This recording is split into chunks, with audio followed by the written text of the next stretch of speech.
इमरान खान को हटाकर कौम पर एक इम्पोर्टेड टोला मुसल्लत किया गया और अब अल्लाह ताला ने जिल्लत और रुसवाई इम्पोर्टेड टोले और इसके हैंडलर्स पे मुसल्लत कर दी है। जो 22 करोड़ अवाम के नाम पर इम्पोर्टेड वजीर आजम बना हुआ है, इसके साथ जो कुछ हो रहा है वो तो जिल्लत और रुसवाई की मिराज है। इस भिखारी को पकड़कर पूरी कौम पर मुसल्लत किया गया और इसके बाद कौम ने इस भिखारी के साथ वो किया जो इसने सोचा भी नहीं था। इमरान खान के बारे में कहा जाता है कि वो कोई भी मौका छोड़ते नहीं है और किसी भी मौके का बेहतरीन इस्तेमाल कोई इनसे सीखे। इन्होंने इस बेखारी को औकात दिखाने के लिए इसके बेखारीपन को सब पर अयां किया। इमरान खान अपने जलसों में तवातर से मरियम नवाज और शहबाज शरीफ की वीडियोस लगाते हैं। इनके झूठों की दास्तान और बयानात के अंदर जो तजादात हैं, इमरान खान बार बार कौम पर वाजे करते हैं और इनको एक्सपोज करते हैं। इमरान खान की इस नई स्ट्रेटजी से ये सब डरे हुए हैं। शहबाज शरीफ ने खुद तस्लीम किया कि वो जब बाहर जाता है तो हुक्मरानों को कहता है कि वो मांगने नहीं आया लेकिन मजबूरी है। इसका ये जुमला एक प्रोफेशनल बेखारी का जुमला है और इमरान खान अपने हर जलसे में इसकी ये वीडियो चला देता है। अब तो बेखारी इसकी पहचान बन गई है और ये इम्पोर्टेड हुकूमत अब बेखारी हुकूमत कहलाती है। बेखारियों की हालत इनके गले पड़ी हुई है और इमरान खान बार बार इन्हें जलील करते रहते हैं। बोल न्यूज के एक सहाफी ने इससे भी बढ़कर शहबाज शरीफ की जलालत कर दी और कहा कि इमरान खान तो हर जलसे के अंदर आपकी वो वाली वीडियो चला देता है जिसमें आप कहते हैं कि मैं मांगने नहीं आया लेकिन मजबूरी है। उस वक्त शहबाज शरीफ की हालत देखने वाली थी जब सहाफी ने इससे ये सवाल किया। यकीनन ये सवाल नहीं बल्कि एक जोरदार थप्पड़ था। अल्लाह ताला ने ये जिल्लत और रुसवाई इन लोगों के मुकद्दर में लिख दी है, इसे कोई नहीं बदल सकता। एक जानिब ये पाकिस्तान की माशियत को तबाह बर्बाद करने पर लगे हुए हैं, जबकि दूसरी जानिब पूरी दुनिया से मांगने में लगे हुए हैं। यही इनकी कुल माशी प्लानिंग है। इस बेखारी हुकूमत की ये स्ट्रेटजी है और फिर इनका वजीर आजम इस बेखारीपन पे खुद बात करता है। तो क्यों ना इमरान खान इनको एक्सपोज करे और क्यों ना नौजवान नस्ल इन बेखारियों से नफरत करे। वजीर आजम शहबाज शरीफ, वजीर खारजा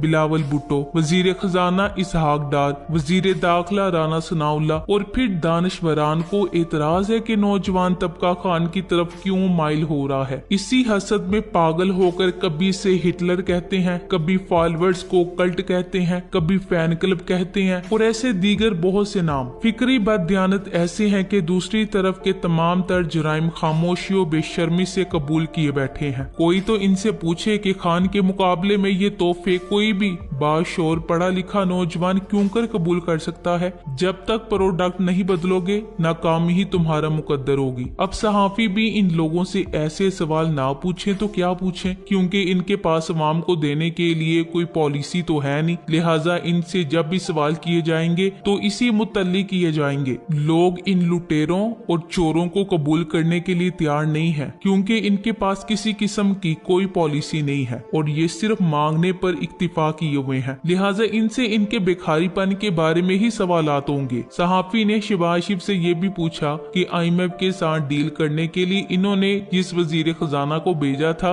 इसे ही उतार दिया गया है, तो फिर इनका असल मकसद क्या है। क्योंकि मिफ्ता इस्माइल भी एक प्रोफेशनल बेखारी था और वो शहबाज शरीफ जैसे बेखारी के साथ जचता भी था। बेखारी इंसानी नफ्सियात का माहिर होता है, इसे पता है कि भीख मांगते हुए कौन से पहलू को छेड़ना है। किसी जोड़े से मांगना हो तो औलाद की दुआ, किसी नौजवान को देखे तो नौकरी और तरक्की की दुआ। बेखारी इसी तरह साइल को इमोशनली ब्लैकमेल करने की कोशिश करते हैं कि इसने सामने वाले की कमजोरी को मद्देनजर रखते हुए बात की जाए। यही तकनीक मिफ्ता ने भी इस्तेमाल की थी, जिसके बाद इसे प्रोफेशनल बेखारी तस्लीम किया गया था और शहबाज शरीफ का दस्ते राज तस्लीम कर लिया गया था। आपको इसकी वो हरकत अच्छे से याद होगी। बेखारी हुकूमत का ये बेखारी नुमाइंदा IMF के नुमाइंदों से प्रोग्राम की भीख मांगने गया था। इसे किसी फैक्ट फिगर्स माशियत वगैरह का कोई इल्म नहीं था, पर एन बेखारी नफ्सियात के तहत इसने इस फोरम पर अमरीकी हुकाम को खुश करने के लिए इनके सामने अमर बिल मारूफ वानी अनिल मुनकर का जिक्र छेड़ दिया और बादशाह इमरान खान को अफगान तालिबान से भी कनेक्ट करते हुए अपना लहजा तंजिया रखा, ताकि साइल को मैसेज पहुंच जाए कि बेखारी मुकम्मल तौर पर लिबरल और सेकुलर अकदार पर यकीन रखते हैं। बेखारियों का ये तरीका वारदात नया नहीं। इससे पहले भी एक मिलती जुलती हरकत ख्वाजा आसिफ भी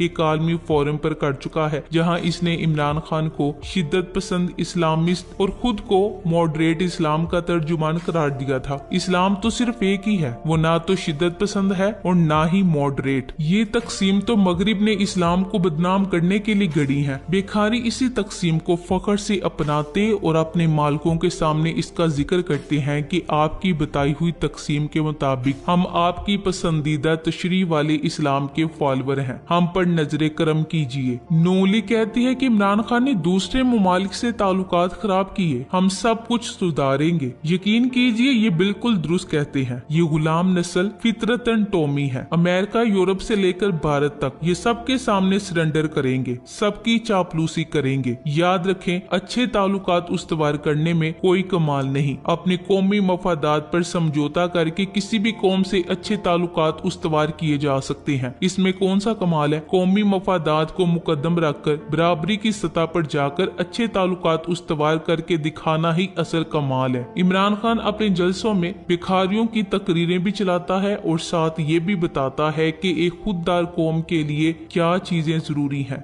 वो एक लीडर के रूप में कौम की रहनुमाई करता है और इन लोगों का असली रूप भी कौम के सामने लाता है कि ये प्रोफेशनल भिखारी हैं, जिन्हें मुल्क की इज्जत और वकार का कोई ख्याल नहीं है और ना ही इनकी अपनी कोई इज्जत और वकार है। अब तो जिस तसलसल के साथ इन लोगों की जिल्लत और रुसवाई हो रही है और जिस तरह मीडिया से लेकर आम अवाम तक ये लोग जलील और रुसवा हो रहे हैं, इससे तो लगता है कि अल्लाह ताला ने इन पर जिल्लत और रुसवाई मुसल्लत कर दी है। सिर्फ एक एंकर की जानिब से सवाल पूछे जाने की वजह नहीं है, बल्कि ये हर रोज मुसलसल जिल्लत और रुसवाई समेट रहे हैं और हर रोज कोई ना कोई ऐसा वाकया हो जाता है जिसकी वजह से ये लोग मीडिया में जलील होते रहते हैं। इस हुकूमत का क्याम भी रुसवाई के साथ हुआ था। अब जब हुकूमत अपने इख्तिताम की जानिब बढ़ रही है तो एक बार फिर इसे रुसवाई ने आन घेरा है। साजिशों के तहत बनने वाली हुकूमत साजिशों का शिकार होकर रह गई है। महंगाई मार्च करने वालों ने पहले अपनी अवाम को महंगाई से लताड़ा, लोगों की जिंदगियों में जहर घोला, फिर अमेरिका में हुक्मरानों की अय्याशियों के किस्से सामने। अभी वो किस्से मादूम नहीं हुए थे कि ऑडियो लीक्स का पिंडोरा बॉक्स खुल गया। ये सारा गोरख धंधा है, इसने सब कुछ बेनकाब करके रख दिया है और इख्तिदार पर विराजमान लोगों के गोया चेहरे बेनकाब होकर रह गए हैं। एक ऑडियो लीक में अपने एक रिश्तेदार को फायदा पहुंचाने की बातें हो रही हैं। इसी ऑडियो में दुश्मन मुल्क भारत से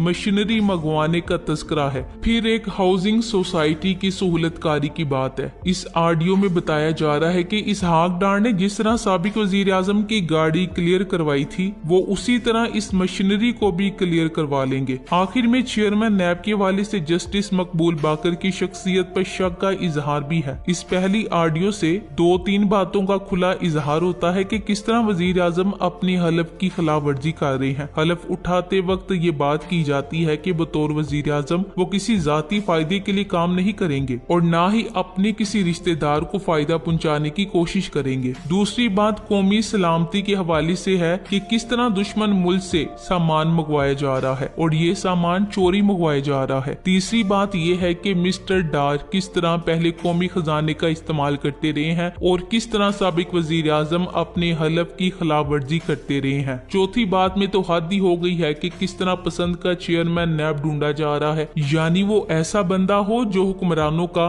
नामा अमाल सामने आने पर आंखें बंद कर ले। पहली ऑडियो से मजमुई तासुर ये मिलता है कि अवामी खिदमत के दावेदार सिर्फ अपनी खिदमत पर सारी तवज्जो मरकूज रखते हैं। इनकी अवामी मोहब्बत के सब दावे महज फसाने हैं। दूसरी ऑडियो में 5 वज़रा अपने वजीर आजम के साथ मिलकर इस्तीफों के हवाले से साजिश की मंसूबाबंदी कर रहे हैं। इससे भी चंद सवाल उभरते हैं कि क्या वज़रा और वजीर आजम अपने मुल्क के लोगों का नहीं सोचते? क्या वो सिर्फ अपने मुखालफिन के खिलाफ साजिशी हिकमतें अमलिया बनाते हैं? क्या ये तमाम गुफ्तगू जमहूरियत की खिदमत है? ये पूरी गुफ्तगू पार्लियामेंट के खिलाफ साजिश नहीं तो और क्या है? क्या ये गुफ्तगू स्पीकर के इख्तियारात पर सवालिया निशान नहीं? और क्या ये गुफ्तगू चीफ इलेक्शन कमिश्नर की जानिबदारी को बेनकाब नहीं कर रही? क्या इस गुफ्तगू से ये तासुर नहीं मिलता कि इलेक्शन कमीशन ऑफ पाकिस्तान एक खुद मुख्तार आईनी इदारा नहीं? इस ऑडियो में इस्तीफों की मंजूरी के हवाले से एक सजा याफ्ता शख्स को फेरिस्त भेजने की बात भी शामिल है। आर्मी चीफ के खिलाफ बातें करने वाला एक शख्स कह रहा है कि हम ये लिस्ट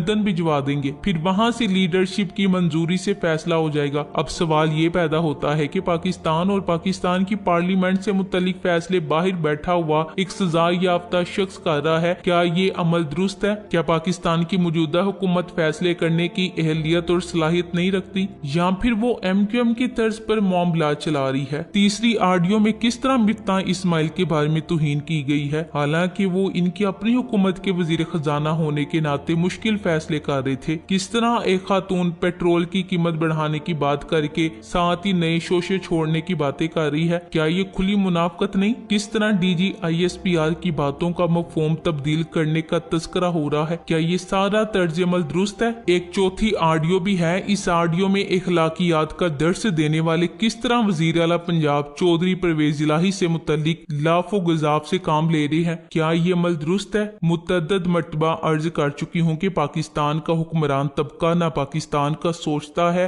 और ना ही इसने कभी वतन अजीज की अवाम का सोचा है। Thanks for watching. Allah Hafiz.